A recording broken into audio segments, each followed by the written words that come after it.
오늘은 이제 진짜 4주차. 네. 제가 제일 기다리던 마지막이에요. 아니 여름방학이 또 할 거잖아요. 네, 어쨌든 한 텀은 마지막. 오늘 주제는 좀 이렇게 말만 보면 조금 무겁게 느껴질 수 있는데 죽음 그리고 하나님 나라에 대한 이야기예요. 왜냐하면 이 부분을 이해하지 못하면 기독교 신앙, 우리가 지금 성경에서 말하고 있는 것은 이해할 수 없기 때문에 그래요. 그래서 어렵지만 그리고 이제 직면하기 싫지만 이것이야말로 이제 기독교와 다른 종교의 기본적인 차이가 나는 그런 부분이고, 이 부분을 넘어가지 않으면 내가 종교 생활은 하지만 신앙 생활은 할 수 없다.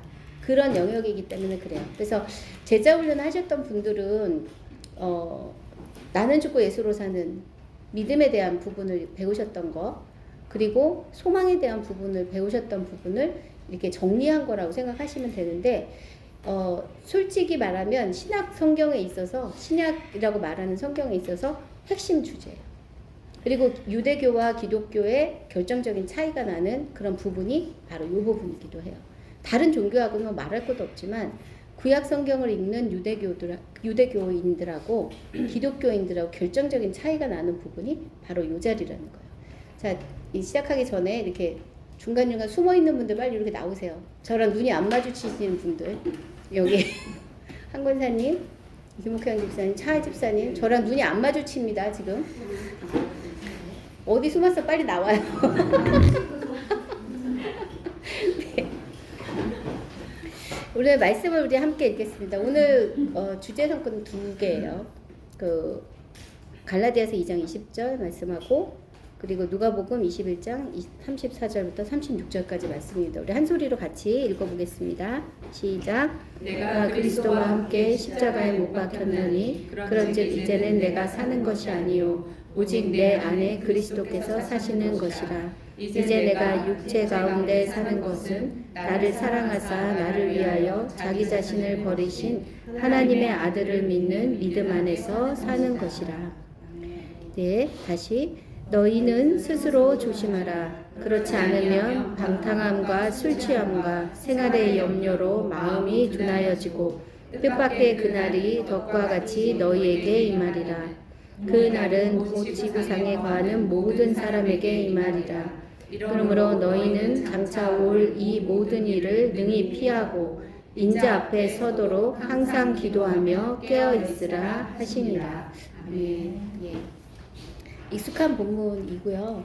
그리고 이 얘기가 무슨 얘기를 하는지에 대해서는 여러 번 설교도 들으셨을 것 같아요. 그런데 이 이야기가 정말 제 삶에서, 우리 삶에서 이루어지고 있는지, 그리고 이게 무슨 말인지가 이해가 되는 부분이 사실은 굉장히 중요하고, 두 번째는 이해가 된 것이 우리 안에 실제가 되는 게 되게 중요해요.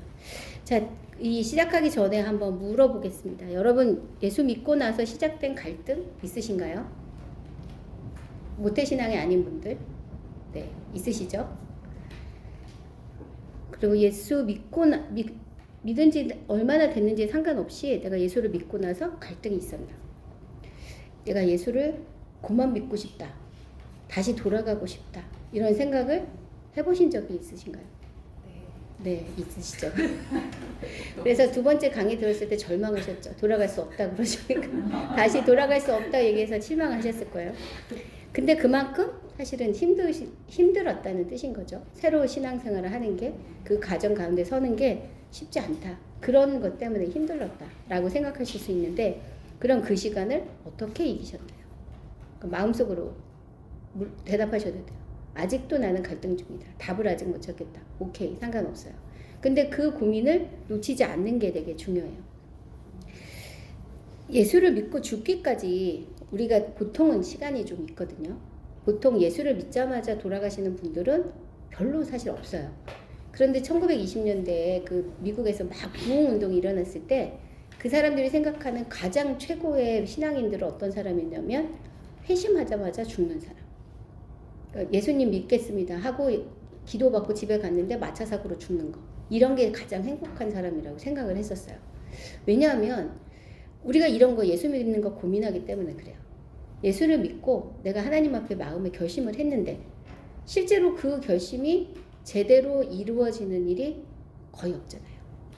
내가 하나님 앞에 거룩하게 살 거야. 딱 결심했는데 가자마자 애 때문에 화가 나고 옆에 이웃 때문에 화가 나고 또 내 자신 때문에 화가 나고 그럼 또 다시 죄를 짓고 이런 과정들이 지긋지긋하니까 그냥 예수 믿었을 때 그 좋은 마음으로 그냥 하나님 앞에 가면 그게 제일 좋지 않을까. 그런 뭐라 그래 꿈이라 그럴까? 그런 생각을 갖고 있는 사람들이 굉장히 많았고 실제로 우리가 겪고 있는 예수를 안 믿었으면 어땠을까라고 생각하는 그런 고민의 대부분은 바로 이런 데 기반하고 있어요. 즉 예수 믿고 나서 겪게 되는 예전에는 안 겪었던 갈등 때문에 그래요. 내가 변화된 사람이 되면서 예전에는 아무렇지도 않았던 것들이 나한테 지금 많이 힘들게 다가오고 그럼 내가 처음부터 예수를 안 믿었으면 이런 고민을 안 할 거 아닌가? 이런 생각을 또 하게 되고 그러면 이렇게 고민하면서 신앙생활을 하는 게 과연 의미가 있나?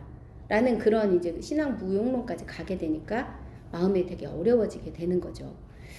그런데 그래서 이제 어떤 분들은 그러면 예수 믿는 시기를 가능한 한 늦춰보자. 죽기 직전에 한번 좀 믿어보자. 그래서 나 힘 있을 때 또 재밌는 거 많을 때는 이렇게 놀다가 죽기 직전에 내가 예수님 영접하고 그 다음에 예수 믿으면 되지 않겠나. 그렇게 얍삽하게 생각하는 사람들이 있어요. 근데 결정적인 게 뭐냐면 우리가 언제 죽을지 모른다는 거죠. 그 시기를 우리가 어떻게 정하겠어요. 근데 이거보다 더 심각한 문제가 있는 게 요렇게 사는 인생에 있어서 정말 심각한 문제가 있는 게 뭐냐면 우리가 가진 소망 때문에 그래요. 이 부분은 제가 나중에 다시 설명을 하겠습니다. 우리가 지금 고민하고 있는 이 예수님을 믿고 그 다음에 예수님을 다시 만나게 되는 그 시간, 그 간극 요게 우리가 이제 인생이라고 생각하는데 어떤 사람은 이게 평생일 수도 있고요. 어떤 사람은 수년일 수도 있어요. 그리고 어떤 분들은 정말 몇 시간일 수도 있어요. 병상 세례 받는 분들 같은 경우는 예수 믿기를 결정하고 바로 숨을 거두시잖아요. 그 시기가 어떤 분들은 수십 년, 어떤 분들은 몇 분이 될 수도 있지만 그 시기를 우리가 왜 하나님께서 우리에게 허락하신 건지 그리고 그 시기는 우리가 왜 어떻게 살아야 하는지에 대한 질문을 사실은 해야 되는 거예요. 왜냐하면 그게 우리의 인생의 큰 범위를 차지하고 있으니까. 그리고 하나님은 선하시다고 하는데 이렇게 우리에게 신앙생활을 하면서 그 어렵고 힘들게 막 뒤집어다 자쳐졌다 하는 것들을 굳이 우리에게 허락하신다면 하나님의 선하신 계획은 도대체 뭘까? 그 부분에 대해서도 고민을 해볼 수 있지 않겠어요. 즉 예수 믿고 나서 내가 죽거나 하나님 나라가 와서 하나님 앞에 설 때까지 요 인생이라는 시간을 우리는 하나님은 어떻게 우리가 살라고 우리에게 허락하신 것일까? 거기에 숨겨져 있는 하나님의 계획은 뭘까를 이제 생각해 보자는 거죠. 오늘 주제는 바로 그거예요. 그게 바로 이제 죽음과 하나님 나라라고 이제 표현을 하는 부분입니다. 이 성경 안에는 이 역설이라고 말하는, 그러니까 이미와 아직이라고 제가 이렇게 말을 넣어드렸는데, 함께 갈 수 없는 개념이 함께 있는 그런 부분들이 이제 역설이라고 하거든요. 그런데 그런 개념들이 이제 많이 있고, 그 중에 특히 중요한 개념은 뭐냐면 구원에 관한 개념에 그래요. 구원은 한마디로 말하면 뭐냐면 이미 이루어졌지만 아직 완성되지 않았다. 이런 뜻이에요. 예수 그리스도께서 이 땅에 오셔서 구원은 시작됐어요. 그런데 아직 완전히 완성되지는 않았어요. 언제 완성되느냐? 예수 그리스도께서 이 땅에 오시면. 그때가 되면 이 구원은 완성되게 되어 있어요. 누가복음 4장에 보면 예수님께서 내가 어떤 사역을 하러 왔다라는 걸 선언하는 내용이 있거든요. 그게 이제 이사야서 61장 1절부터 2절까지 말씀이에요. 제가 한번 읽어드릴게요. 주 여호와의 영이 내게 내리셨으니 이는 여호와께서 내게 기름을 부으사 가난한 자에게 아름다운 소식을 전하게 하려 하심이라. 나를 보내사 마음이 상한 자를 고치며 포로된 자에게 자유를, 갇힌 자에게 노임을 선포하며 여호와의 은혜의 해와 우리 하나님의 보복의 날을 선포하여 모든 슬픈 자를 위로하되. 이게 이사야서 61장 1절부터 2절 말씀이에요. 그런데 누가복음 4장에서는 여기서 어디까지 인용을 하냐 하면 여호와의 은혜의 해가 선포되었다까지만 인용을 하고 있어요. 즉 여호와의 우리 하나님의 보복의 날을 선포한다는 내용을 빼고 그 앞에 부분만 설명을 하고 있어요. 예수님이 와서 하시는 일은 은혜의 해를 선포하는 데까지만이라는 거예요. 아직 하나님의 그 역사는 예수님으로 인해서 했던 그 역사는 그 은혜 하나님의 보복의 날을 선포하는 그 부분은 아직 완성되지 않았다라는 부분을 누가복음 그 4장에 예수님이 자기의 사역을 소개하는 자리부터 설명을 하고 있었다는 거예요. 즉 예수님이 오심으로써 우리의 구원이 시작되었어요. 그런데 아직 완성되지 않았어요. 초대교회는 이게 금방 완성될 거라고 생각했어요. 예수님이 오시면 재림하시면 완성되니까 금방 될 거라고 생각했는데 그게 예수님이 십자가에 달리신 게 AD 30년 근데 첫 복음서가 쓰여진 게 AD 70년, 80년이거든요. 그 3, 40년을 견디다가 이제 이게 생각보다 길어질 수도 있겠구나. 그래서 성경을 기록했고 그것들을 이제 모아서 공동체 안에서 예배드리고 이런 과정들을 겪었단 말이죠. 근데 여전히 지금 2000년이 지난 지금도 우리는 그 텐션 가운데 살고 있어요. 이미 시작된 구원. 그러나 아직 완성되지 않는 구원. 그러니까 요런 거 사실 싫어하는 분 있죠. 저도 이런 거 되게 싫어하거든요. 아싸라게 기면 기고 아니면 아니지. 긴데 아닌 거, 아닌데 긴 거 이거 진짜 짜증나잖아요. 그런데 이런 텐션 속에 우리가 지금 살고 있는 게 현실이라는 거예요. 하나님의 구원은 시작되었어요. 그런데 아직 완성되지 않았어요. 우리는 그 가운데 어디쯤에 지금 살고 있는 거죠.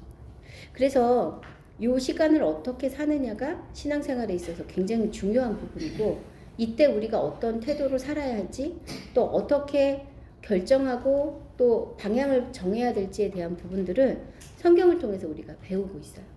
그래서 성경을 읽을 때 우리가 이 관점 구원은 이미 시작되었으나 완성되지 않았다. 그리고 우리가 나아갈 방향이 분명히 정해진 사람이다 라는 부분들을 견지하고 성경을 읽어야 성경의 이야기, 특히 신약의 이야기들이 되게 선명하게 우리 마음속에 와 닿을 수가 있어요. 오늘은 이 문제에 대해서 좀 살펴보려고 해요. 그래서 구원의 순간도 굉장히 중요해요. 여러분이 예수님을 영접한 순간, 그것도 너무 중요한데 그 영접한 이후 이 구원이 완성되는 시간까지 우리가 어떻게 살아야 될지를 하나님 앞에서 계속 찾아보는 것이 구원 그 받았던 순간만큼 중요하다는 것을 오늘 이제 함께 나눠보려고 합니다. 죽음 또 하나님 나라 이렇게 말할 때는 이것이 끝을 말하는 그런 개념처럼 보여요. 그죠? 그런데 실제로 성경은 그게 끝이라고 말하기보다는 이게 새로운 시작이라고 말을 하고 있고요. 그리고 죽음과 하나님 나라를 견지하는 사람의 삶은 이 마지막에 언젠가 이루어질 그 미래에 우리의 시각이 가 있는 것이 아니라 이것을 마련하는 지금 현재의 우리의 시각을 계속 고정하게 만드는 힘을 갖고 있어요. 예를 들어서 대학 입시를 준비하는 학생, 수능을 친다. 그럼 수능이란 날짜는 정해져 있어요. 근데 수능에서 어떤 결과를 낼지는 사실은 오늘 지금 고3 수험생으로 살아가는 하루하루가 그 날을 결정하잖아요. 그러니까 우리에게도 하나님 나라라는 그리고 마지막 구원의 완성이라는 그 지점이 있는데 그것을 진짜 완성하기 위해서는 오늘 내가 무엇을 하느냐가 굉장히 중요한 거다라는 부분들을 이렇게 성경은 얘기하고 있다는 거죠. 이 말씀을 드리기 전에 죽음에 대해서 또 하나님에 대해서 하나님 나라에 대해 얘기하기 전에 몇 가지 우리가 이해할 게 있어요. 성경에 나오는 소망이라는 개념인데요. 처음에 세상에서의 소망은 그냥 막연한 바람이에요. 이랬으면 좋겠다. 이렇게 했으면 좋겠다. 나는 이것이 하고 싶어. 이게 사실은 이제 소망이라고 말한다면 성경에 있어는 소망은 먼 미래의 것에 대해서는 얘기를 한다고 하지만 그 소망은 하나님의 약속을 근거로 한 바람이에요. 하나님이 주신 약속이 먼저 있고요. 그리고 그것이 아직 이루어지지 않았어. 그럼 이것이 이루어지기를 바라는 것을 소망이라고 말을 해요. 그런데 이 소망을 갖기 위해서는 지금 내가 필요한 게 뭐냐면 믿음인 거예요. 이 약속하신 하나님에 대한 믿음이 있어야 이 소망을 내가 이 약속을 계속 견지할 수 있거든요. 그러니까 우리가 성경에 나오는 소망을 갖기 위해서는 전제 조건이 뭐냐면 하나님에 대한 믿음이 있어야 된다는 거예요. 하나님의 믿음이 없이 하나님이 주신 약속에 대한 소망을 갖는 것은 불가능해요. 이건 사실 우리 현재에도 마찬가지예요. 내가 누구를 믿는다. 그래야 그 사람이 했던 약속에 대해서 우리가 신뢰를 할 수 있잖아요. 하나님과의 관계도 마찬가지라는 거예요. 우리가 하나님을 눈으로 이렇게 보지는 못했어도 하나님이 어떤 분이신지를 설교를 통해서 다른 사람의 삶을 통해서 이제 배웠단 말이에요. 또 하나님이 이런 분이구나. 그렇다면 하나님이 하신 모든 약속에 대해서 나는 신뢰할 수 있어. 그게 진짜 소망이라고 성경이 얘기하고 있다는 거예요. 그래서 이 성경에 나오는 그 소망은 그 믿지 않은 사람들은 이해할 수가 없어요. 그 바보 같은 짓이지. 하나님이 실제가 아닌데, 눈으로 볼 수도 없는데 어떻게 하나님의 말씀을 믿어? 그거는 바보 같은 일이라고 생각할 수밖에 없어요. 그러니까 성경을 읽는 사람들은 하나님에 대한 믿음이 없으면 아무것도 읽을 수가 없고 이해할 수가 없다. 그 얘기를 제가 첫 시간부터 계속 했던 얘기가 그래서 그래요. 그런데 이 소망은 그래서 그리스도 안에서 아까 말씀드린 것처럼 일부가 이루어졌고 이제 예수님이 재림하시면 다 이루어져요. 완성된다라고 표현을 하고 있는데, 그리고 이 소망의 주체, 소망을 이렇게 보증하는 것은 하나님 자신이에요.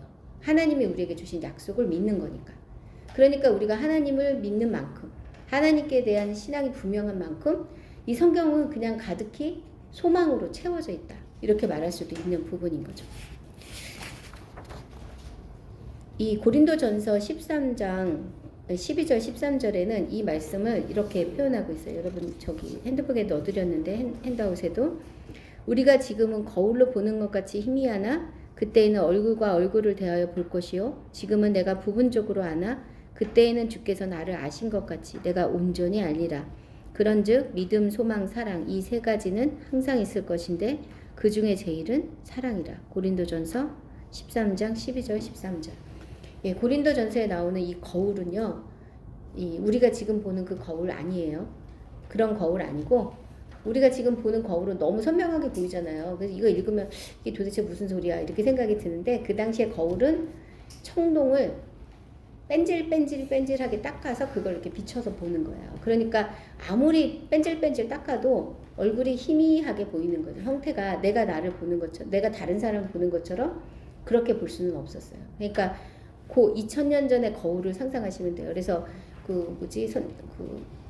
신석기 시대, 청동 시대 이렇게 보면 거울이라고 나오는 거 이렇게 푸르딩딩한 거 있잖아요. 그거를 이렇게 뺀질 닦아서 보는 그 거울을 말하는 거예요. 그래서 그걸로 보니 희미하게 보이는데 얼굴과 얼굴을 대하는 것처럼 보인다. 이 말은 이제 무슨 뜻인지 이해가 되시겠죠?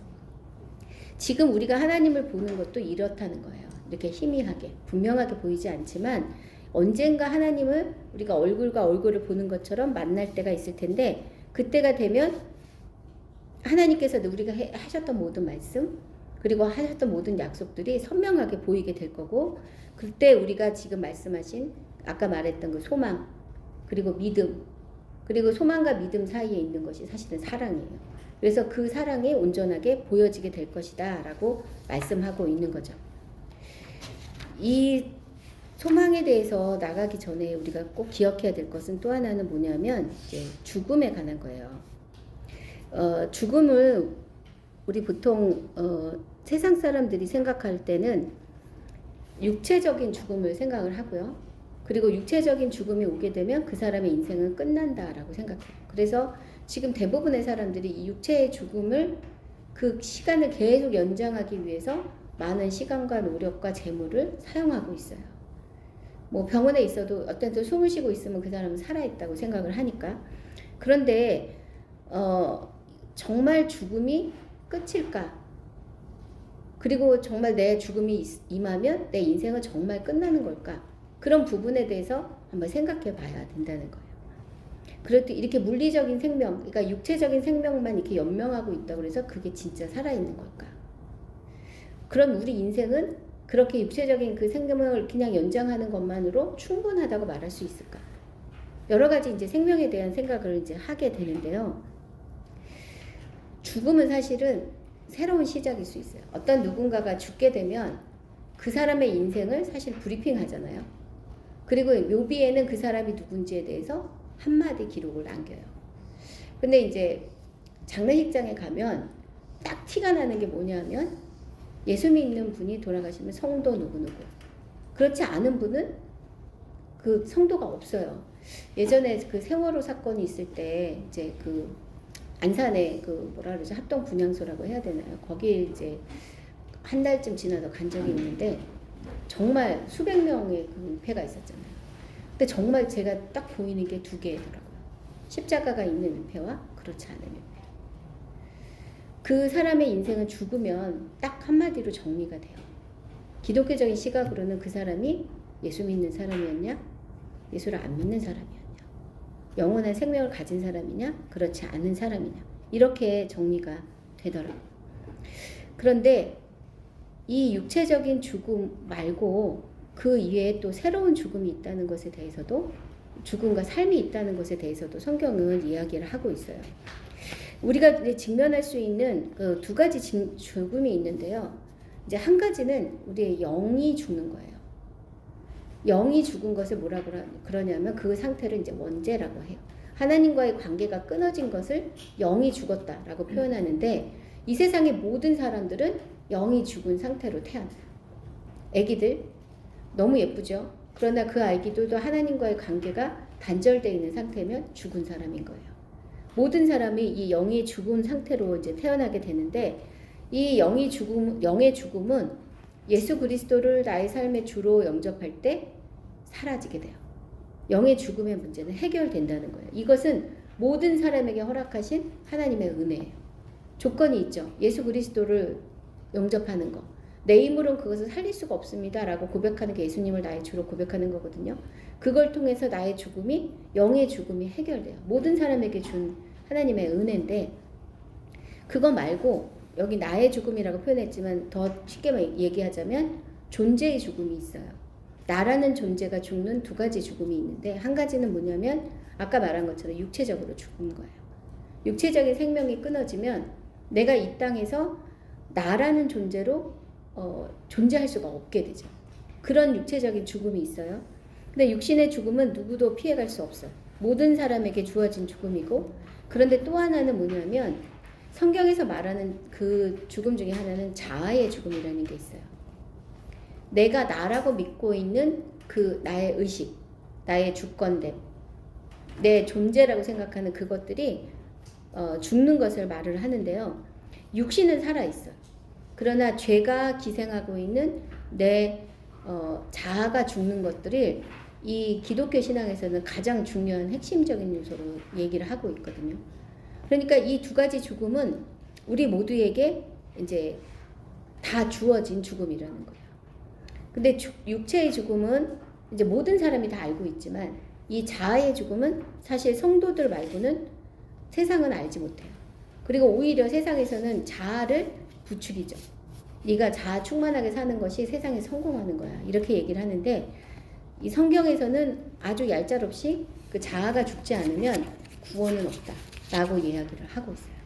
그래서 예수 믿는 거가 너무 힘들게 느껴지는 거예요. 세상하고 완전히 반대의 길로 가고 있으니까. 자, 그러면 첫 번째 육체의 죽음에 대해서 봅시다. 히브리서 9장 27절에서는 한 번 죽는 것은 사람에게 정하신 것이요 그 후에는 심판이 있으리니. 여기서의 죽음은 말 그대로 육체의 죽음이에요. 누구나 죽어요. 그러나 죽음을 예비하고 사는 사람은 많지 않아요. 언젠가 죽을 테지만 아직은 아니겠지 라고 생각하는 것이 대부분의 사람들의 생각인 거죠.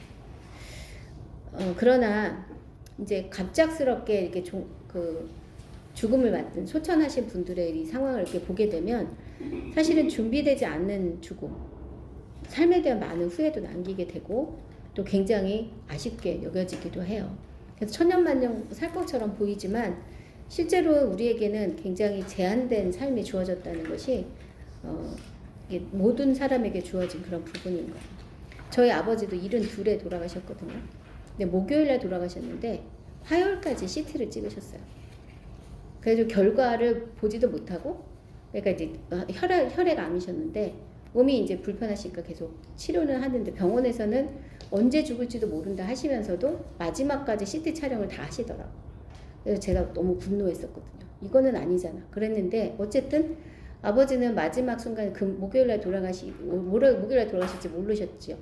화요일날 CT 찍으셨고, 그리고 수요일날 저희가 같이 예배드렸고, 그 다음 아침부터 이제 혼수산대 들어가서 이제 목요일날 저녁에 이제 돌아가셨는데, 언제 돌아가실지 아무도 몰라요. 그게 우리 인생이에요. 근데 우리는 천년만년 사는 것처럼 계속 살아가고, 삶에 대해서는 계속 계획을 세우지만 죽음에 대해서는 아무 생각 없이 살고 있는 게 사실 우리 인생인 거죠. 그런 면에서 우리는 다 시한부 인생을 살고 있어요. 끝이 정해진 인생. 근데 그 인생을 도대체 어떻게 살아야 하나, 그 부분에 대해서는 특별한 계기가 없으면 준비하지 않고, 계기가 생겼다가도 또 다시 잊어버리는 게 우리 사람들인 것 같아요. 한 2달 전인가요? 그 권순덕 권사님이시고 선교사님이신데 그분의 죽음이 있었어요. 저희가 이제 선교사 훈련 받을 때 저희하고 같이 선교사 훈련을 받았거든요.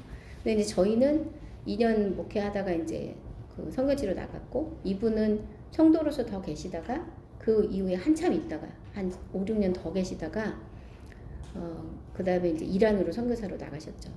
거기서 이제 어학만 하시다가, 이란에서는 이 사람들이 이렇게 나이 드신 분들이 그날에 들어오는 목적을 잘 알아요. 선교사로 오는 걸 알죠. 그러니까 어학 과정만 딱 끝나고는 비자를 연장을 해주지 않아서 결국 이제 들어오시게 됐고, 그 전에 이제 잠깐 들리러 오셨다가 건강검진을 받으셨는데 암이 있으셨어요. 유방암이셨어요. 그래가지고 이제 그거를 치료하시다가 그 비자가 다 찰 때까지 못 들어갔고 연장이 안 되니까 더 못 들어가게 되신 거죠. 그리고는 네, 선교사로서는 그 시기가 다였는데, 저는 그분의 인생 자체가 선교사였다고 생각해요. 여기 오셔서 성도로 사셨는데 너무 멋있는 권사님으로 사셨어요.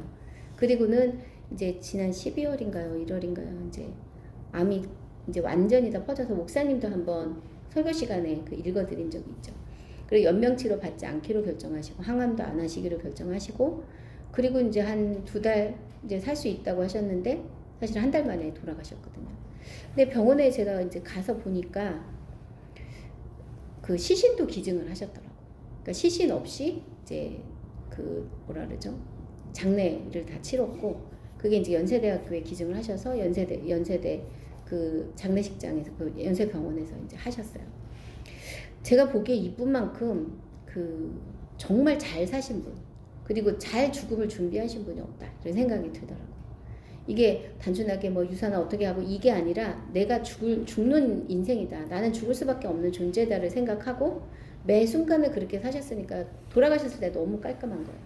그걸 보면서 이게 나이에 상관없이 내가 죽음을 통과할 수밖에 없는 존재이구나라는 것을 깨닫고 사는 게 얼마나 이 사람을 멋지게 만드나라는 부분들을 좀 생각하게 되더라고요.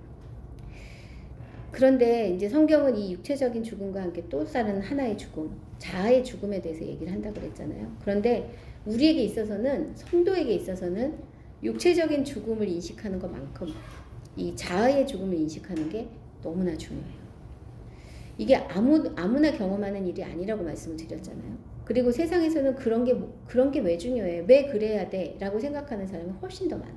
그런데 우리가 예수님과의 관계를 생각해, 우리가 새로운 생명을 가진 존재라는 것들을 생각한다면 이것만큼 중요한 부분은 없어요. 왜냐하면 이게 통과가 안 되면 나는 성도라는 이름을 가졌지만 성도로서는 한 번도 못 살아보고 이 세상에서 끝날 수도 있기 때문에 그래요. 구원은 받아요. 아까 영의 죽음에서는 깨어나요. 왜냐하면 예수 그리스도로 인해 모든 사람에게 하나님은 생명을 주신다 약속을 하셨으니까. 그래서 예수님을 주로 고백한 모든 사람은 영은 살아났어요. 그러나 제대로 영적인 삶을 살아보지 못하고 이 세상을 끝나게 된다는 거예요. 그래서 자아의 죽음이 너무나 필요해요. 그 본문이 이제 갈라디아서 2장 20절 말씀입니다. 내가 그리스도와 함께 십자가에 못 박혔나니 그런즉 이제는 내가 사는 것이 아니요 오직 내 안에 그리스도께서 사시는 것이라. 이제 내가 육체 가운데 사는 것은 나를 사랑하사 나를 위하여 자기 자신을 버리신 하나님의 아들을 믿는 믿음 안에서 사는 것이다. 내가 그리스도와 함께 십자가에 못 박혔나니, 자, 십자가에 못 박혔다라는 말은 이렇게 폼으로 잘려있다는 뜻이 아니에요. 십자가에 못 박혔다라는 말은 살았지만 죽은 자라는 뜻인 거예요. 십자가에 달려있으면 이미 달리는 순간부터 죽음을 향해 가요. 그리고 당연히 죽어요. 그런즉 이제는 내가 사는 것이 아니오 오직 내 안에 그리스도께서 사시는 것이라. 이것이 성경에서 말하고 있는 자아의 죽음이에요. 나는 살아있지만 죽은 자이고, 그리고 내 안에 예수님이 사시는 것이다. 이게 자아의 죽음의 결정적인 어떤 표현이에요. 자아의 죽음은 모든 사람이 경험하지 못한다. 어떤 사람들은 그래야만 하는지도 잘 모르고 들어본 적도 없고 또 이 십자가 앞에 서기 전까지는 이게 나한테 꼭 필요한 건지에 대해서 의문이 생기는 그런 부분이기도 해요. 예수를 믿어도 그렇다는 거예요. 자아의 죽음은 한마디로 말해서 예수님이 내 안에 오시는 거예요. 그런데 모든 사람 안에는 자기를 주도하는 그 세력은 한 가지밖에 없어야 돼요. 왕은 하나여야 된다는 거예요. 예전에 예수님을 알기 전에는 내 안에 내가 왕이었어요. 내가 주도하죠. 당연히 그렇게 하죠. 내가 좋아하는 거, 내가 기뻐하는 거, 나를 위하는 것에 나의 모든 에너지를 썼고 그렇게 하는 게 맞다고 생각했어요. 그런데 모든 사람이 그렇게 사니까 나를 위해서 사는 모든 사람들이 만나니까 맨날 싸우고 갈등이 계속 있을 수밖에 없죠. 저 사람 보고 나를 위해달라고 할 수 없잖아요. 그 사람은 자기 위해서 살고 나는 자기 위해 살고 나는 나 자신을 위해 사니까 계속적인 갈등이 생길 수밖에 없고 이 세상에 사람들하고 만나고 그러는 것들이 어렵고 힘들 수밖에 없는 상황이 되어버렸던 거죠. 그런데 예수님이 내 안에 들어오시면 내가 그동안 왕 노릇을 했던 자리를 내어놓아야 하는 거예요. 예수님을 영접하는 것은 바로 그런 의미거든요. 여러분 예수님 영접할 때 이 얘기 들으셨어요? 모르셨어도 상관없어요. 지금 알려드리고 있으니까. 이거예요. 주인이 바뀌는 거. 그러니까 돌아갈 수 없다는 것 항상 기억하세요. 네. 일단 한번 영접하시면 이제 돌아갈 수는 없어요. 근데 예수를 믿는다는 진짜 의미는 뭐냐면 내 마음의 주인이 바뀌었다라는 뜻이에요. 그런데 대부분의 경우에 예수님을 주인이 되어주세요라고 모셔요. 여러분 영접기도 다 그렇게 되었어요. 나중에 확인해 보세요. 분명히 여러분이 제정신으로 그렇게 기도를 하셨어요. 그런데 그 예수님을 내 마음에 모셨을 때 어떻게 해야 되는지에 대해서는 준비가 없이 예수를 믿고 있는 거예요. 그러면 이제 왕으로 오시라고 했어. 그런데 내가 이렇게 자리에 앉아 있으면서 그냥 예수님 여기 앉아 계세요. 이렇게 하고 여전히 나는 내 삶의 주인 노릇을 하고 있었다는 거죠. 이게 심각한 일이에요. 저도 이걸 깨닫지 못하고 오랫동안 방황을 했어요. 의자도 안 내놔.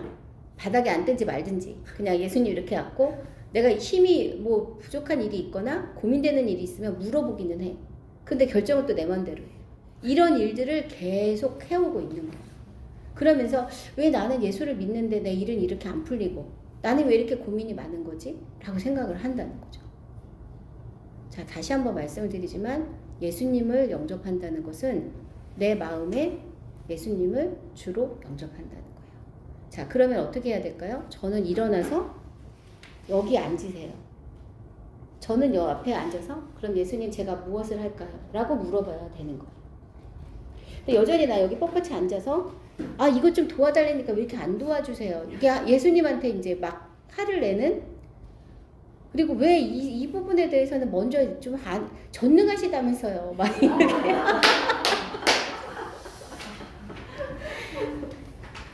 이게 지금 우리가 처한 성도들의 대부분의 상태가 요건 거예요. 예수님은 너무 기가 막히시겠죠. 그래서 예수님 내 마음의 집이라는 작은 책이 있는데 이제 서양적인 배경에 쓰긴 했지만 이런 상황들을 재밌게 이렇게 풀어 놓으신 거예요. 그 서양 사람들이나 우리나 사실 똑같아요. 힘들어 이게. 예전에는 좀 잘 됐냐? 그거 아니에요. 예전에는 유교적인 문화에서는 한국에서 유교적인 문화에서는 연장자한테 잘하는 게 있잖아요. 그런데 연장자한테 잘하되 마음을 다해서 하진 않아. 겉으로 보기만 잘할 뿐이지 실제로 마음을 다해서 순종하진 않아요. 그러니까 그 당시에도 신앙생활 잘했다고 했던 사람들이 이중적인 생활을 많이 했던 이유가 여전히 나는 내 자리에 앉아있고 예수님 옆에다 세우는 거는 그때나 지금이나 똑같았다는 거예요. 근데 성경은 너무 분명하게 얘기해요. 주인이 바뀌어야 네가 진짜 신앙이냐. 예수님을 이렇게 나는 예수님 모시라고 해놓고 나는 내 의자에 앉아서 예수님은 바닥에 앉거나 말거나 이런 신앙생활을 수십 년을 하고 있는 사람이 수두룩한데 저도 그 중에 하나였다고 지금 얘기를 하는 거예요. 제가 진정한 회심이 일어나는 게 40대 후반이었다고 얘기를 하는 이유가 그때서야 알았어요. 예수님이 내 주인의 자리에 앉으셔야 내 삶이 진짜가 되는 거구나 라는 것을 그때 알았다는 뜻인 거예요. 근데 그리고 나서 지금 10몇 년 됐거든요. 근데 이전에 40년의 기억도 안 나요. 이유가 훨씬 좋아요. 갈등이 예전에는 내가 주인 될 때는 내가 솔직히 뭘 알겠어요. 일도 모르잖아.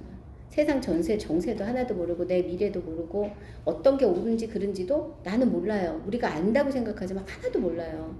근데 내가 내 삶의 주인 노릇을 하려니 얼마나 힘들겠어요. 고달픈 인생이지 진짜. 그런데 예수님이 나의 삶의 주인이 되시고 그리고 제가 아까 서서 서번트처럼 진짜 하나님께서 말씀하시는 대로 제가 순종하겠습니다 라고 하는 순간부터 하나님께서 내 삶에 이끄시는 것들을 제가 그냥 받아들이기 시작하면서부터는 삶이 진짜로 변하기 시작했다는 거예요. 하나님이 우리에게 원하시는 것은 바로 이런 삶이에요. 예수님이 내 안에 오시는 거요. 그것은 우리가 오세요 하면 예수님을 웰컴 하면 그냥 바로 오세요. 그런데 이 자리를 강탈하진 않으세요. 이게 인격적인 하나님이신 거예요. 사단은 강탈해요. 우리 마음에 와서 속여서 그 자리를 뺏어가잖아요. 그런데 하나님은 우리의 마음을 강제로 뺏을 수가 없으세요. 그게 우리가 하나님과 맺은 언약이에요. 우리를 진짜 사랑하시기 때문에. 우리가 진짜 자녀를 사랑하면 자유를 주잖아요. 그 아이가 자발적으로 성장할 수 있게 해주는 것처럼 하나님도 우리에게 그렇게 하신다는 거죠. 특히 마음의 문제는 아무도 강제로 할 수가 없어요. 사랑하는 거 어디 강제로 되나요? 안 되잖아요. 자기가 마음이 동해야 사랑하잖아요. 하나님도 우리 안에 그렇게 하신단 말이죠. 그러니까 진짜 예수님이 우리 마음에 들어오셔서 주인이 되기 위해서는 우리가 해야 될 가장 중요한 부분은 결단을 해야 되는 거예요. 믿음으로 예수님은 오셨어요. 오시라면 예수님 너무 좋아하면서 오세요. 어떤 대접을 받는지 아시면서도 오신단 말이에요. 그런데 그렇게 오신 예수님을 우리가 진짜 주인으로 모시기 위해서는 마음의 결단이 필요해요. 왕좌에서 내려올 결단이 필요하다는 거예요. 근데 내가 아직도 뭔가를 할 수 있다고 생각하면 절대 내려올 수 없어요. 그래서 이 오죽하면 바울이 죽음이라고 표현했겠냐고요. 나는 죽었다라고 표현하냔 말이에요. 그리고 그것도 모자라서 날마다 죽는데. 그러니까 날마다 내 안에 자아가 일어나는 거, 내가 하고 싶은 것이 일어나는 것은 바울도 어쩔 수가 없었던 부분이라는 거예요. 그렇다면 우리가 해야 될 일은 내가 그런 존재입니다를 하나님께 고백하고 매일 결단하는 거예요. 매일 순종하기로 결단하는 거예요. 실패할 때마다 결단하는 거예요. 이게 사실은 성경에서 말하고 있는 자아의 죽음을 받아들인 사람의 삶이라는 거죠. 베드로가 예수님이 발 닦아준다 그랬을 때 이게 무슨 말씀이세요? 저 못 닦겠습니다. 너 발 안 닦으면 나랑 상관없어. 그러면 머리부터 다 닦아주세요. 이랬더니 그때 얘기가 목욕한 사람은 발만 닦아도 돼. 이렇게 얘기를 하시잖아요. 이걸 그대로 영접하는 거하고 연결해서 얘기를 하면 예수님을 영접한 사람은 매일매일 발만 닦으면 되는 거예요. 내가 주님께 온전하게 행하지 못했던 것들을 돌이키고 다시 결단하면 되는 거라는 거예요. 그래서 이건 그냥 마음만 딱 한번 정하시면 돼요.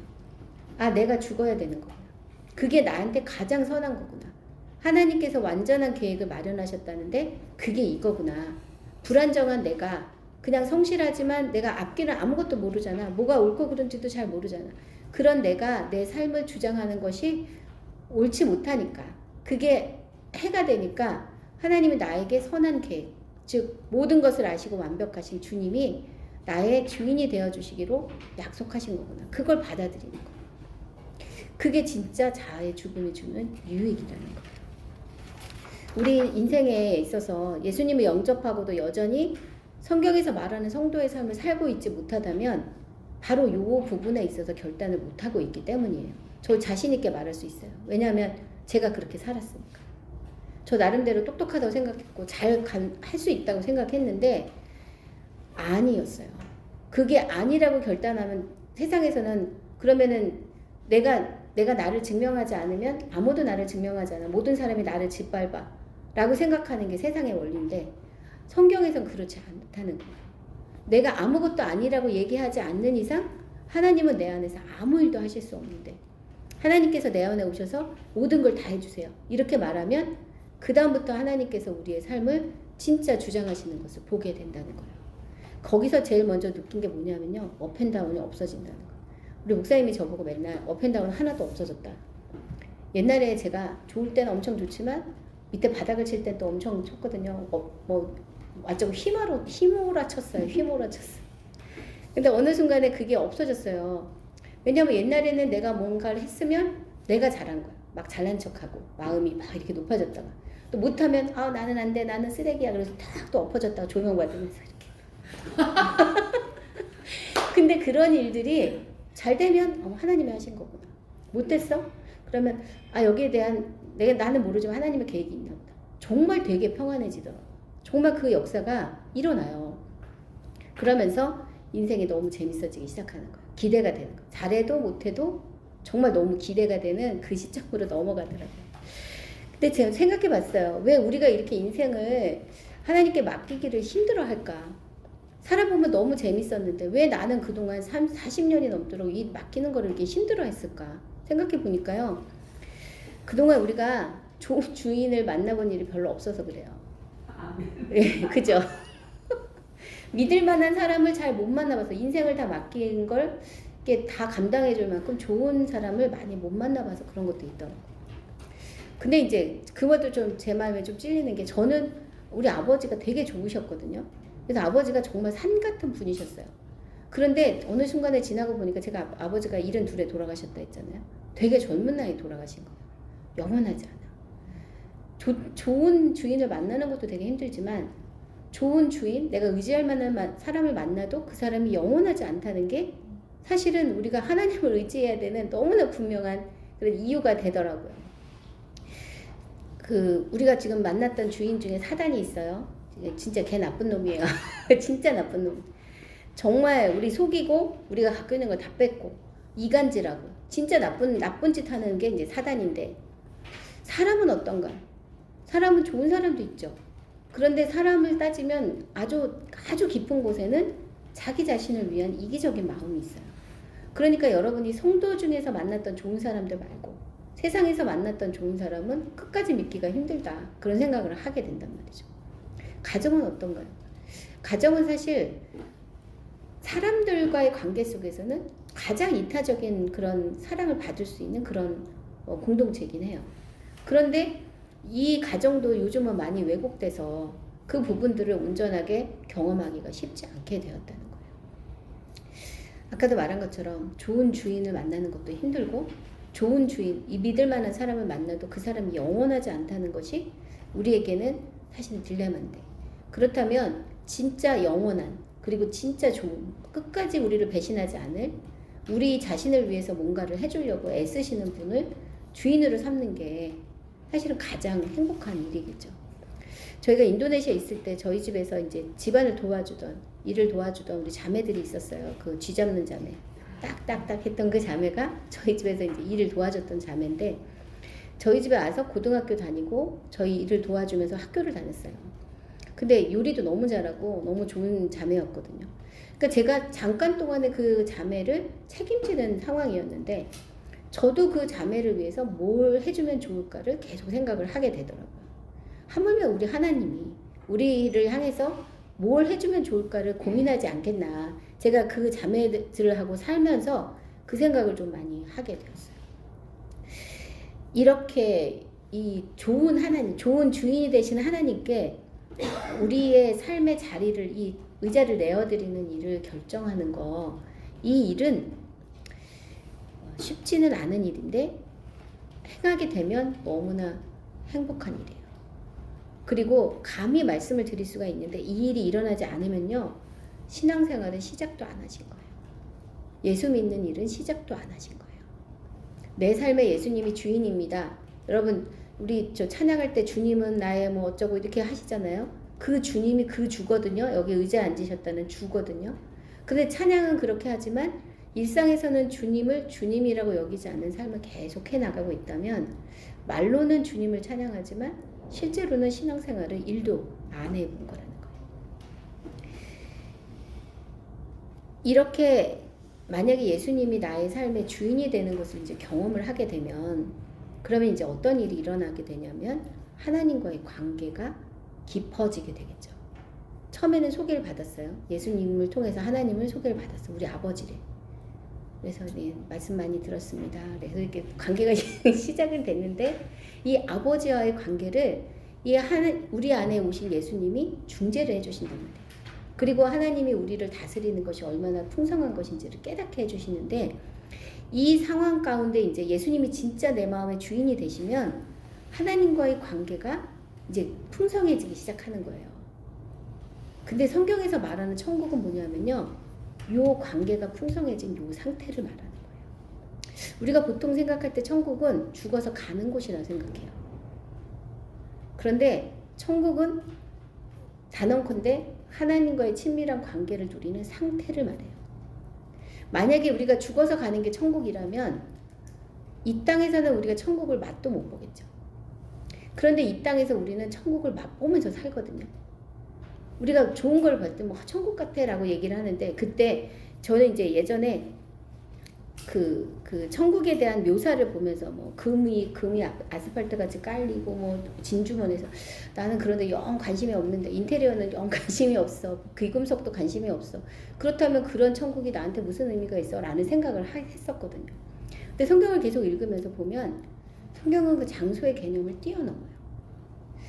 마태복음 13장에 보면 천국에 대한 비유가 이제 잔뜩 나오거든요. 근데 나중에 한번 읽어보세요. 그런데 그 천국에 대한 비유를 이렇게 정리를 해보면 이래요. 거기 내용이 천국은 있다. 반드시 임한다.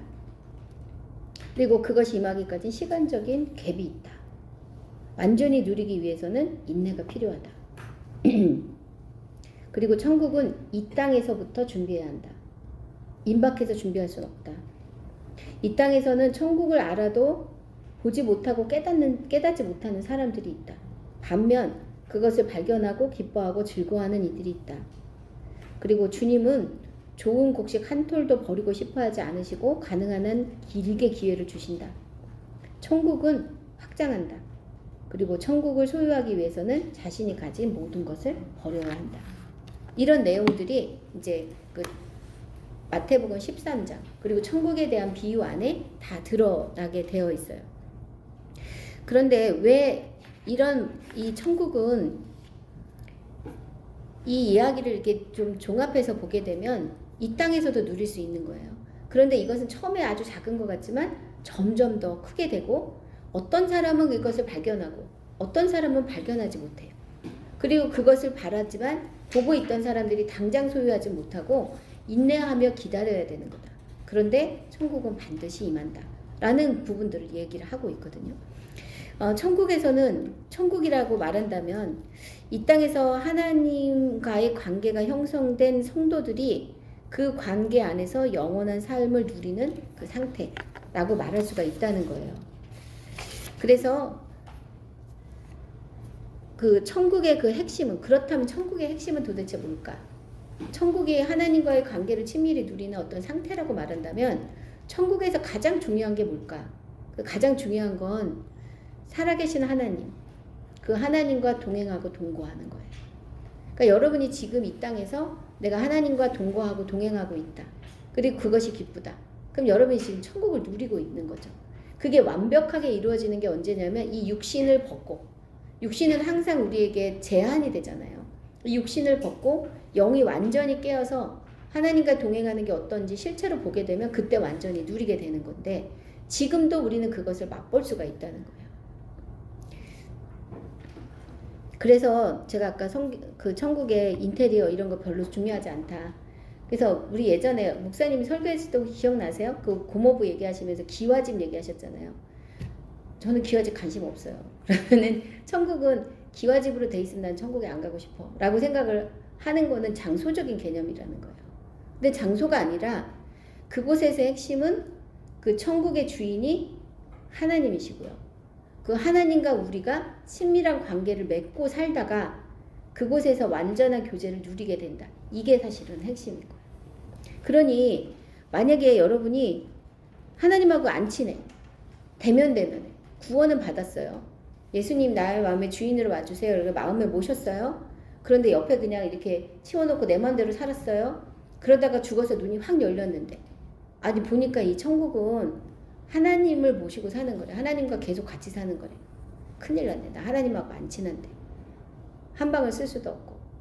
만나면 뭐라고 인사를 해야 되나. 이런 사람들에게는 천국이 정말 천국이겠어요? 지옥이지. 그러니까 천국 소망이라고 말할 때는 공간적인 개념으로 내가 막 살기 좋은 곳, 편안한 곳, 사실 이슬람이 생각하는 천국은 극락은 이런 의미거든요. 그런데 그게 아니라 천국이 말하고 있는 게 하나님과의 친밀한 관계가 완전하게 이루어진 곳이라면 무엇보다도 하나님과의 관계가 회복되는 게 가장 중요한 일이라는 거예요. 이 땅에서 선행을 하실 필요 없어요. 하나님이 보시는 건 예수 그리스도가 우리 안에 있는가. 우리가 우리의 힘으로는 하나님과의 관계를 회복할 수 없어요. 고백하는 게 사실은 예수 그리스도를 통해서 들어가는 거거든요. 그 고백을 했으면 그걸로 이미 천국에 들어가는 일들은 다 완성이 된 거예요. 그런데 그 가운데 내가 하나님과의 친밀한 관계를 계속 이루어가지 않는다면 천국이 결코 천국이 될 수 없다는 것에 대해서 얘기를 하고 있는 거예요. 마태복음 13장에서 천국에 들어가기 전에 우리가 준비해야 될 것이 있다라고 얘기하는 것은 그거 들어가는 뭐라 그래야 돼? 입장료를 준비하라는 게 아니에요. 하나님과의 관계는 관계라고 말할 때는 어느 날 갑자기 관계가 깊어질 수는 없어요.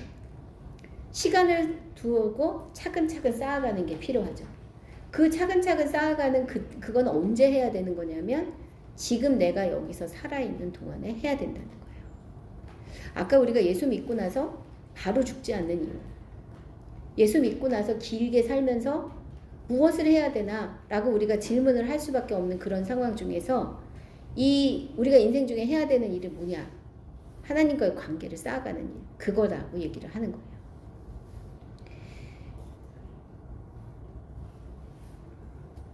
하나님과의 관계가 이미 형성된 이들에게는 죽음이 두렵지가 않아요. 왜냐하면 지금 제한적으로 누렸던 하나님의 관계를 이제 죽음을 넘어가면, 즉 나의 육신이 완전히 깨지고 여기에 제한이 없어지면 하나님과의 관계가 제한 없이 이루어지니까 그 죽음이 천국을 온전하게 누리는 굉장히 중요한 열리는 순간이 되어 버린다는 거죠. 그러니까 하나님과의 관계를 키워나가는 것이 이 땅에 우리가 살고 있는 목적이라는 것을 잊어버리지 말아야 되는 게 제일 중요한 부분인 것 같아요. 마태복음 13장 44절에는 밭에 감추인 보화에 대한 이야기가 나와요. 천국은 마치 밭에 감추인 보화와 같으니 사람이 이를 발견한 후 숨겨두고 기뻐하며 돌아가서 자기의 소유를 다 팔아 그 밭을 사느니라. 기회가 있을 때 이것을 나는 발견했어요. 어떤 사람은 못 발견했지만 나는 발견했어. 그럼 이것을 소유하기 위해서 자기가 있는 모든 것을 포기하는 거예요. 우선순위. 어떤 게 더 우선인가를 선택해야 되는 그 자리에 있을 때 이것을 그냥 선택하는 게 아니라 이게 난 너무 싫지만 어쩔 수 없어서 하는 게 아니라 기뻐서 기쁨으로 하기 위해서는 하나님과의 관계에 눈이 열리는 게 가장 중요한 부분인 거죠. 이렇게 본다면 천국은 하나님을 깊이 사랑하는 자에게만 주어지는 그 은혜이고 선물이라고 말할 수 있어요.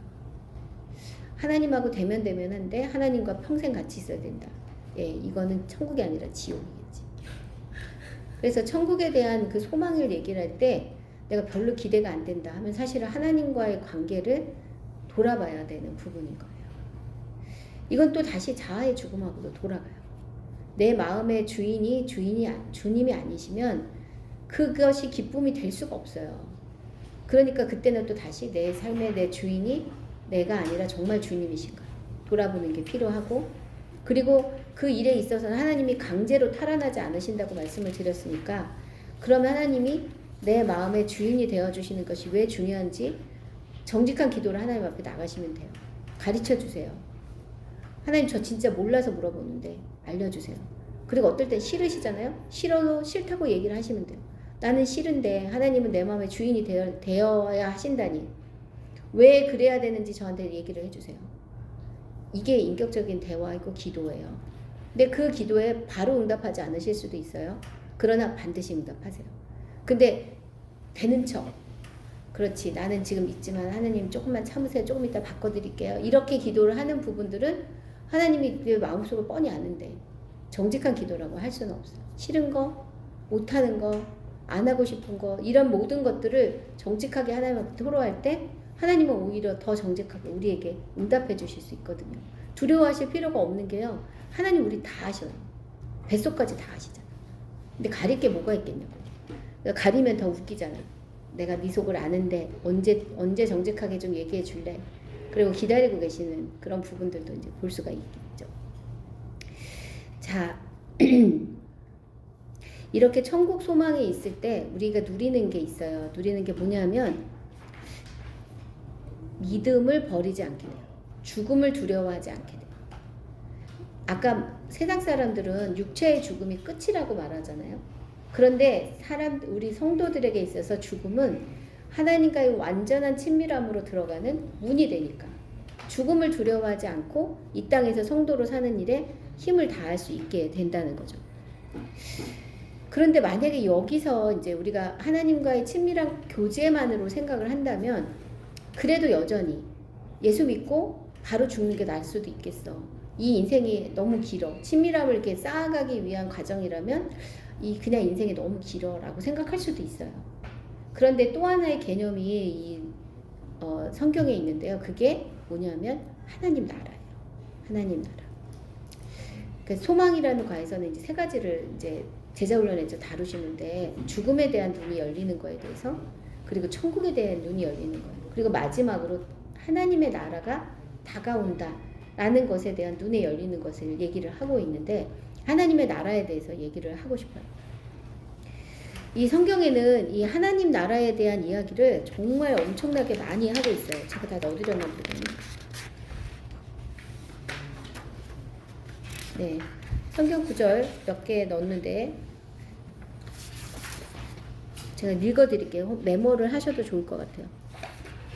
하나님의 나라가 다가오고 있다. 이것을 너희가 준비해야 한다. 라는 부분들을 이제 말씀을 나누는 게 마태복음 13장 49절, 49절, 50절에는 세상 끝에도 이러하리라 천사들이 와서 의인 중에서 악인을 갈라내어 풀무불에 던져 넣으리니 거기서 울며 이를 갈리라. 고린도전서 15장 19절부터 22절 만일 그리스도 안에서 우리가 바라는 것이 다만 이 세상의 삶뿐이면 모든 사람 가운데 우리가 더욱 불쌍한 자이리라. 그러나 이제 그리스도께서 죽은 자 가운데서 다시 살아나사 잠자는 자들의 첫 열매가 되셨도다. 사망이 한 사람으로 말미암았으니 죽은 자의 부활도 한 사람으로 말미암는도다. 아담 안에서 모든 사람이 죽은 것 같이 그리스도 안에서 모든 사람이 삶을 얻으리라. 고린도전서 15장 51절 52절 보라 내가 너희에게 비밀을 말하노니 우리가 다 잠잘 것이 아니요 마지막 나팔에 순식간에 홀연히 다 변화되리니 나팔 소리가 나매 죽은 자들이 썩지 아니할 것으로 다시 살아나고 우리도 변화되리라. 고린도전서 15장 58절 그러므로 내 사랑하는 형제들아 견실하며 흔들리지 말고 항상 주의 일에 더욱 힘쓰는 자들이 되라. 이는 너희 수고가 주 안에서 헛되지 않은 줄 알미라. 데살로니가 전서 2장 19절 20절 우리의 소망이나 기쁨이나 자랑의 면류관이 무엇이냐? 그가 강림하실 때 우리 주 예수 앞에 너희가 아니냐? 너희는 우리의 영광이요 기쁨이니라.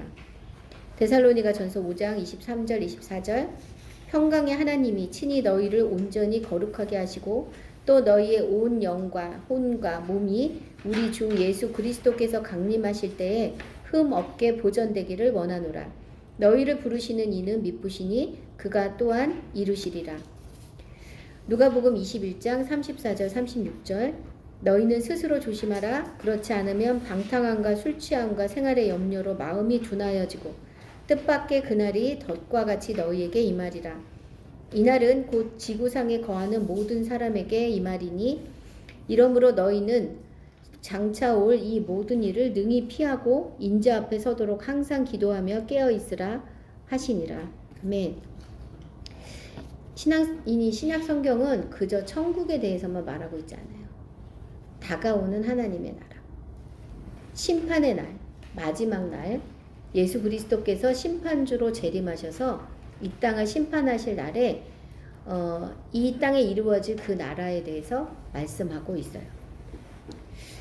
예수 그리스도께서 오심으로써 말하고 있는 이 하나님 나라는 구약에서 말하고 있는 주의 날이라는 의미를 좀 더 확실하게 이야기해 주고 있어요.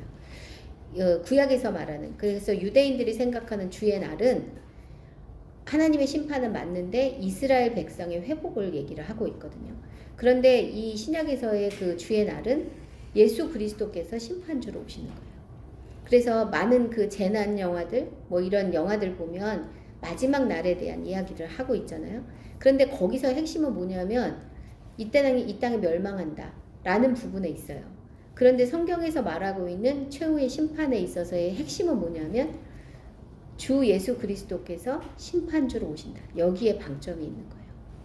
멸망의 방점이 있는 게 아니라 그때 이 모든 것을 심판하게 되는데 그 심판주로 오는 사람이 멸망 자체가 아니라 모든 것을 심판할 주인이 바로 예수 그리스도시다. 라는 것이 성경에서 말하고 있는 하나님 나라에 대한 이야기예요. 즉 그가 나라를 통치하고 계신다는 거예요. 근데 아까 예수님이 어디도 통치한다 그랬죠? 우리의 삶도. 우리 안에 주인으로 오셔서 우리도 통치하신다. 그런데 그 예수님은 한 사람 한 사람을 통치하는 것으로 끝나지 않아요. 지금은 이 땅이 사단이 세력을 잡고 있는 곳이기 때문에 하나님께 자발적으로 응답한 한 사람 한 사람에게 들어가서 그 사람을 통치하는 것으로 하나님이 지금 이 땅에서는 참고 계세요. 왜냐하면 이걸 다 엎어버리면 아직 예수 믿지 않은 사람을 다 멸망시킬 수밖에 없기 때문에 참고 계신 거예요. 인내하고 계신 거예요. 근데 마지막 날이 오게 되면 이 땅에 하나님께서 주권자 되심을 확실하게 보여주게 되고 그 다스리심을 모든 사람이 보게 되는 거예요.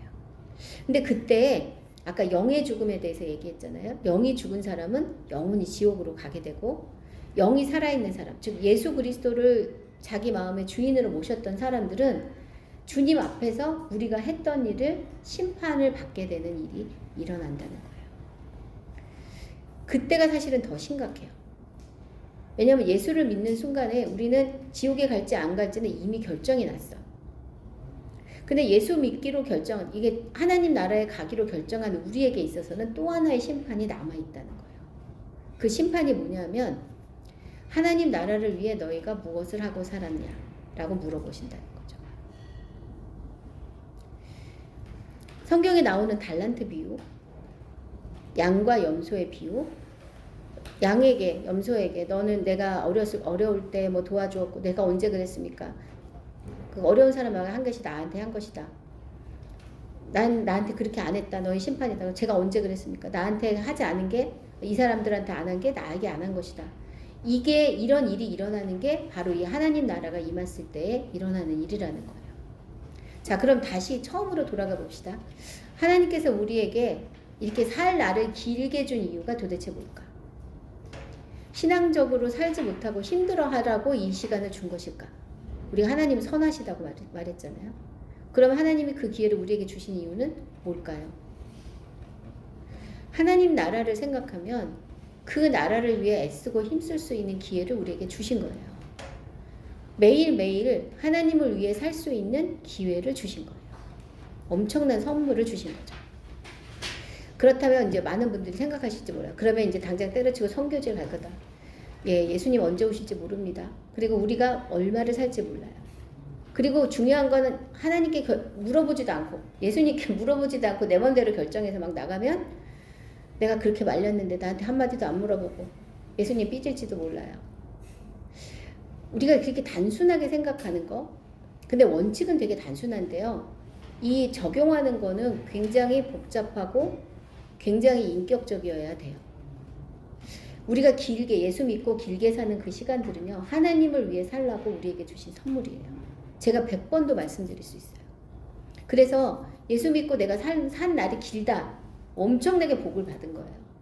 그런데 이 시간 동안에 만약에 예수를 믿었지만 예수님을 내 왕자에 높이지 않고 그냥 옆에다 앉혀놓고 내 마음대로 살았다. 구원은 받지만 심판대 앞에 섰을 때는 우리가 할 얘기가 아무것도 없는 되게 부끄러운 인생이 되는 거예요. 병상세례 받으신 분들 너무 귀해요.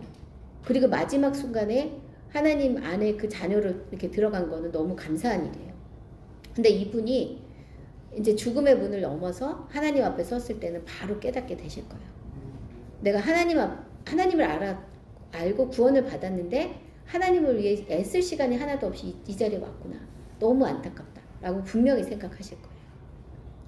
그리고 이렇게 길게 사는데 예수님을 내 마음의 주인으로 모시지 않고 살았던 기간이 길어지면 그때는 더 회환이 크겠죠. 내가 병자로 누워 있었던 것도 아니고 예수님을 빤히 아는데도 예수님을 위해서 힘 한번 써보지도 않고 이 자리에 왔구나. 그것이 얼마나 큰 후회가 되겠어요. 하나님께서 우리에게 이렇게 길게 살게 하시는 이유는 하나님을 위해 힘쓸 수 있는 시간을 주기 위한 거예요. 100번도 말씀드릴 수 있어요. 이 시간을 그래서 절대 허비하면 안 돼요.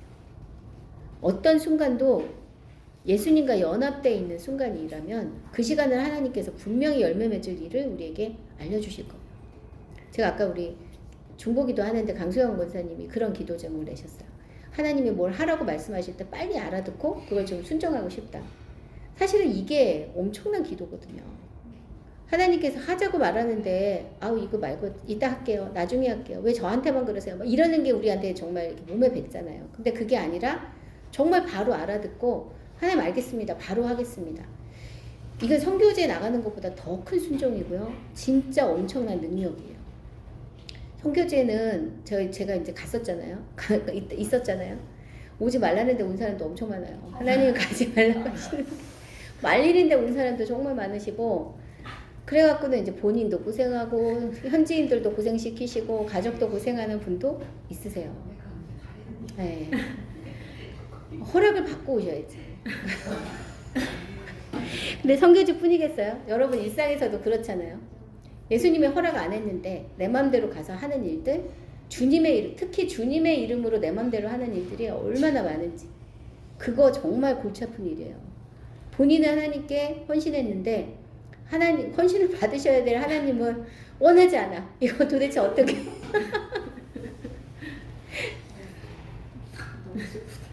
슬프죠. 네. 근데 이제 한 가지만 생각합시다. 하나님께서 우리에게 그 기회를 주시려고 매일을 허락하신다.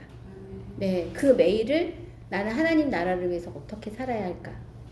혼자 고민하지 마시고, 네, 우리가 이제 이렇게 과제를 내드리면 혼자 고민을 또 하세요. 아, 내가 어떻게 해야 되나? 그게 아니라 물어보시라니까. 왕자를 일단 털어내시고 예수님 앉혀드리고 예수님께 옆에 서서 물어보시는 거예요. 예수님, 제가 무엇을 할까요? 그리고 말씀하시는 것을 그대로 순종하는 거죠. 그게 다가오는 나라, 하나님의 나라를 예비하는 가장 지혜로운 방법이고요. 가장 안전한 방법이에요.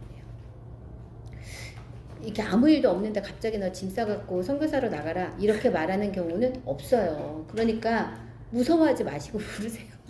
보통 이거 물어보라고 하면 갑자기 선교사로 나가라고 할까봐 무서워서 못 물어본대. 아유, 하나님도 보는 눈이 있으신데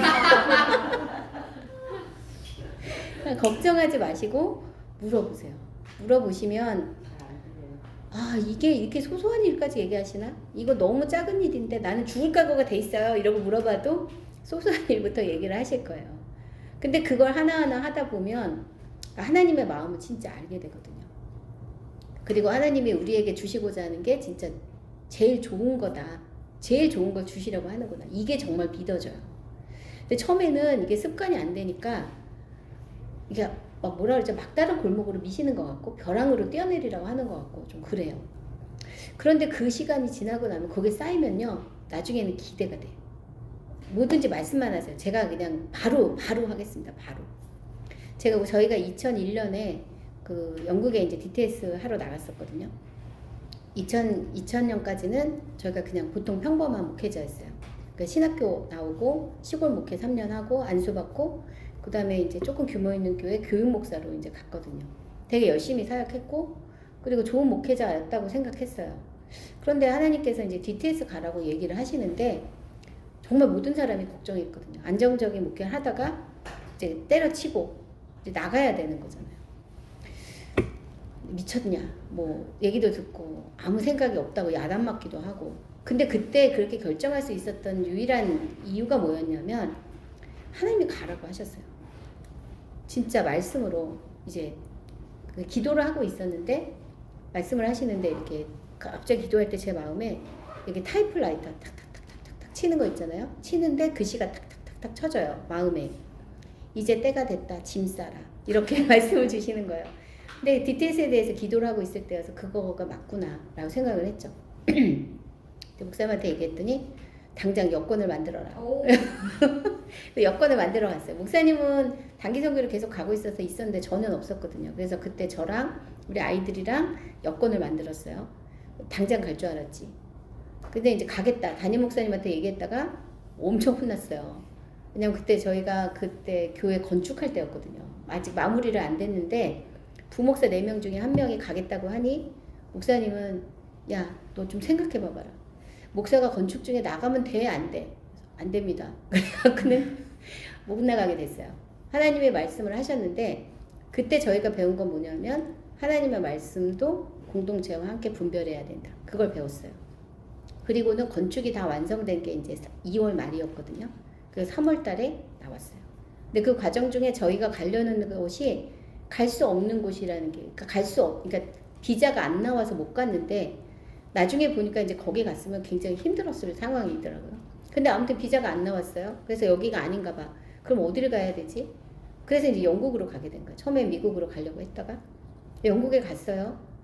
갔는데 우리를 받아주신 분들, 그 다음에 이제 거기서 원래 6개월로 생각했던 게 이제 3년으로 길어지는 과정 가운데 한 걸음 한 걸음이 너무 재밌는 거예요.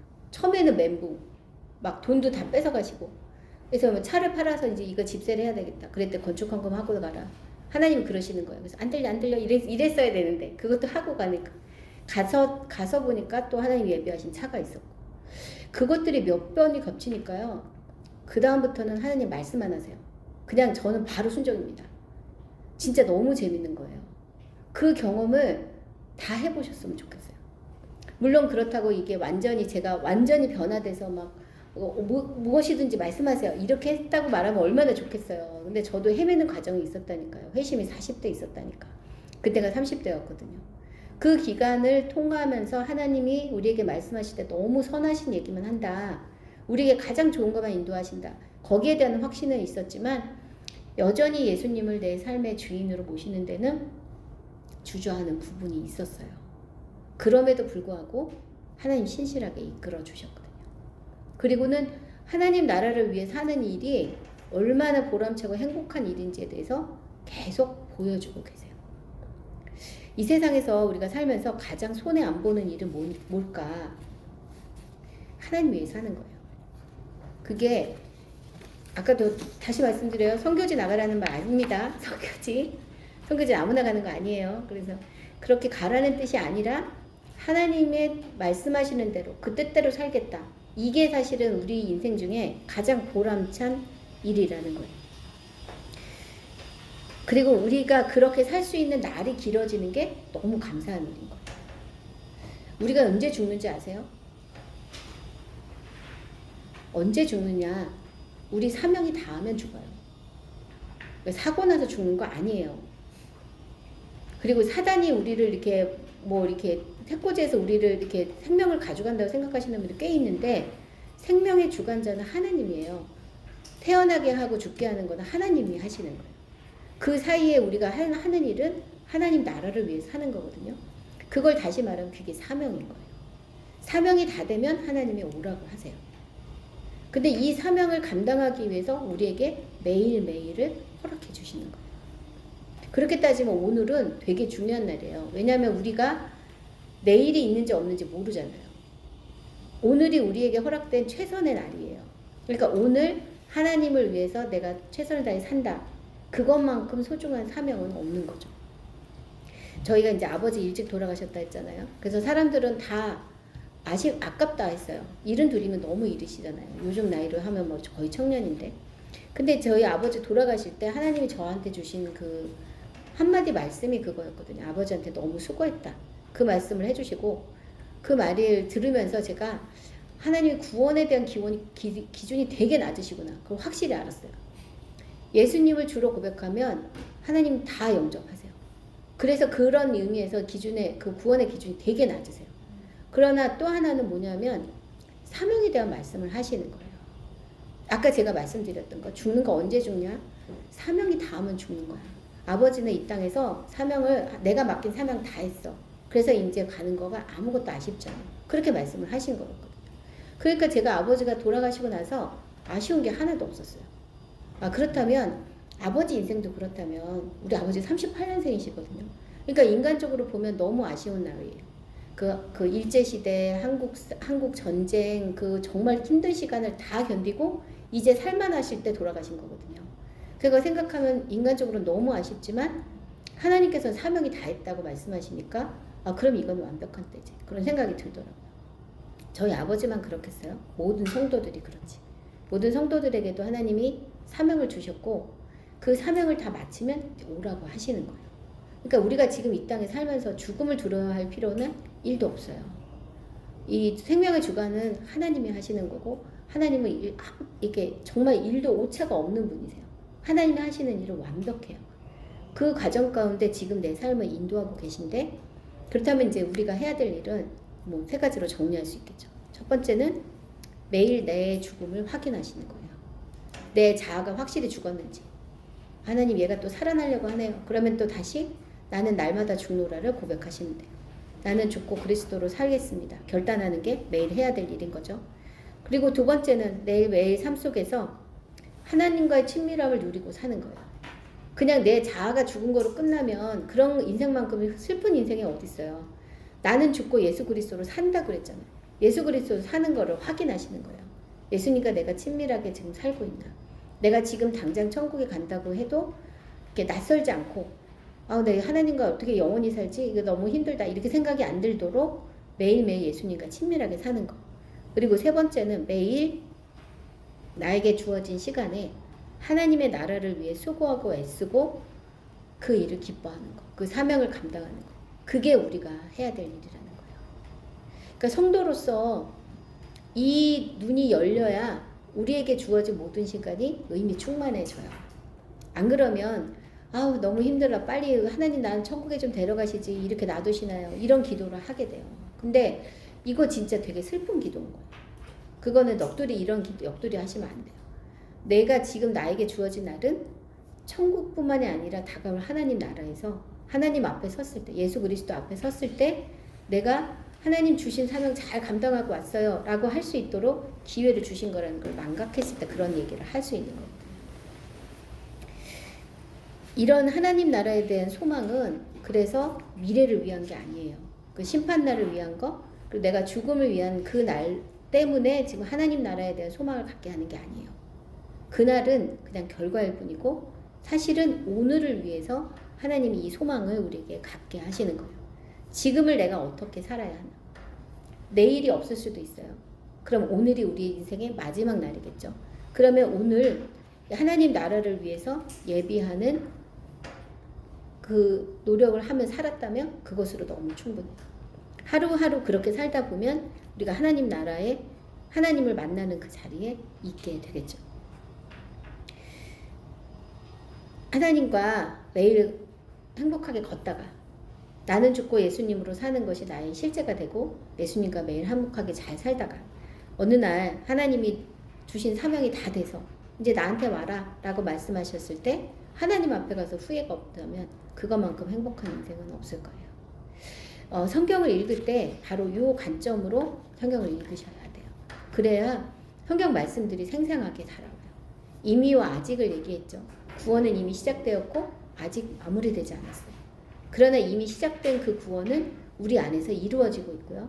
이미 시작된 하나님의 나라는 그 나라를 위해 해야 되는 수많은 어떤 부분 중에 내가 감당해야 될 몫을 감당하고 나는 하나님께로 가는 거예요. 그 흐름 가운데 우리가 있다는 것이 굉장히 큰 도전이 되고 행복이 될 수 있다고 생각이 들어요. 성경을 읽을 때 이제 그 복음서는 좀 덜하지만 서신서 쪽으로 나가시게 되면 그 바울 서신 로마서 이상으로 넘어가시게 되면 하나님 나라에 대한 천국보다 하나님 나라에 대한 소망을 붙잡고 있었던 초대교회 성도들을 많이 만나시게 돼요. 이 상황이 힘들수록 사실 우리가 붙잡아야 될 소망이 되게 분명해야 상황을 견딜 수 있거든요. 그러니까 초대교회는 예수님이 오시겠다고 했는데 아직 오시지 않았고 그리고 박해는 계속 심해지고 그런데 이 믿음은 어떻게 지켜야 되지? 라는 그런 고민 중에 있었던 성도들에게 보낸 편지거든요. 그래서 그들에게 이 편지를 썼던 모든 사람들이 계속 견지하고 있었던 것이 하나님 나라. 너희는 이 나라를 소망하며 살아. 그 이 나라에 대한 소망이 지금 이 순간을 이기게 해주는 힘이야. 그 얘기를 해주고 있는 거예요. 오늘 제가 데살로니가전서 5장 말씀을 넣어드렸는데 데살로니가 교회는 데살로니가라는 지방에 있는 교회예요. 근데 이 교회는 바울이 엄청 사랑했던 교회예요. 큰 교회도 아니고 되게 작은 교회였고 환난과 핍박이 굉장히 많았던 교회 같아요. 그런데 믿음과 소망과 사랑에 있어서 굉장히 튼튼하게 잘 서 있었던 교회였거든요. 근데 이 교회들이 이 교회의 특징 중에 하나가 이 부활, 그러니까 종말에 대한 하나님 나라에 대한 소망이 아주 분명한 교회였어요. 이 교회가 이 데살로니가 전서가 거의 바울이 썼던 아주 거의 첫 번째 편지거든요. 아주 초기 편지긴 한데 그래서 더더군다나 하나님 나라에 대한 생각이 강력했던 것 같다는 생각이 들어요. 자, 오늘은 이 본문을 한번 읽고 마무리하도록 하겠습니다. 이 5장에는 하나님 나라에 대한 비전을 이렇게 갖고 있는 걸 이제 볼 수가 있어요. 그래서 그 내용을 이제 함께 읽어보려고 합니다. 여러분하고 저하고 한 절씩 읽고 마지막 절을 같이 읽도록 하겠습니다. 형제들아, 때와 시기에 관하여는 너희에게 쓸 것이 없음은 너희 자신이 자세히 알기 때문이다. 그들이 평안하다 안전하다 할 그때에 임신한 여자에게 해산의 고통이 이름과 같이 멸망이 갑자기 그들에게 이르리니 결코 피하지 못하리라. 형제들아, 너희는 어둠에 있지 아니하매 그 난이 도둑같이 너희에게 임하지 못하리니 너희는 다 빛의 아들이요 낮의 아들이라. 우리가 밤이나 어둠에 속하지 아니하나니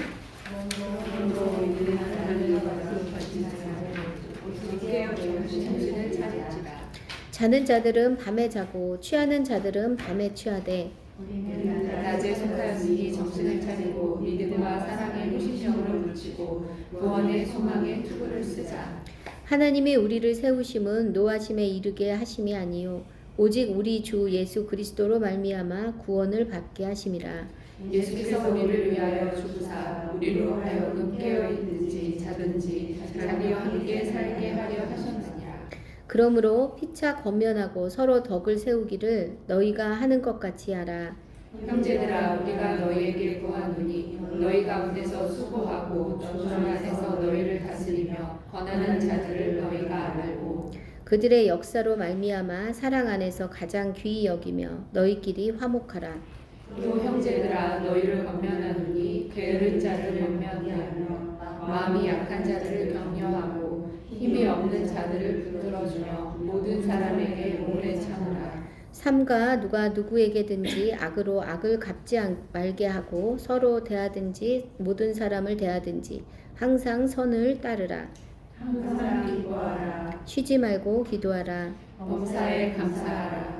이것이 그리스도 예수 안에서 너희를 향하신 하나님의 뜻이니라. 성령을 소멸하지 말며 예언을 멸시하지 말고 범사에 헤아려 좋은 것을 취하고 다른 어떠한 모양이라도 거느라. 평강의 하나님이 친히 너희를 온전히 거룩하게 하시고 또 너희의 온 영과 혼과 몸이 우리 주 예수 그리스도께서 강림하실 때에 흠 없게 보존되기를 원하노라. 너희를 부르시는 이는 믿으시니 그가 또한 이루시리라. 형제들아, 우리를 위하여 기도하라. 거룩하게 인하신 주로 모든 형제에게 문안하라. 내가 주를 힘입어 너희를 명하노니 모든 형제에게 이 편지를 읽어주라. 우리 주 예수 그리스도의 은혜가 너희에게 있을지어다. 아멘. 네, 이 데살로니가 5장 말씀에는 앞에는 그 곧 다가올 마지막 날에 대한 간절한 마음을 이렇게 표현하고 있잖아요. 근데 그 후반부에는 보면 다 일상에서 너희가 어떻게 살아야 되는지에 대한 부분을 이야기를 하고 있어요. 즉 하나님의 나라가 다가올 것, 그 나라에 대한 그 소망을 갖고 있는 사람은 너희 현실에서 이렇게 풍성하게, 충만하게 다른 사람과의 관계 안에서 정말 올곧게 그렇게 살아야 한다라는 부분들을 이렇게 한눈에 볼 수 있게 해주고 있어요. 그래서 우리가 신앙생활을 할수록 다른 사람에게 본이 되는 것, 다른 사람에게 선을 베풀고 또 그들에게 보듬어 안는 일은 진짜 하나님에 대한 믿음을 드러내는 가장 강력한 방법이에요. 그래서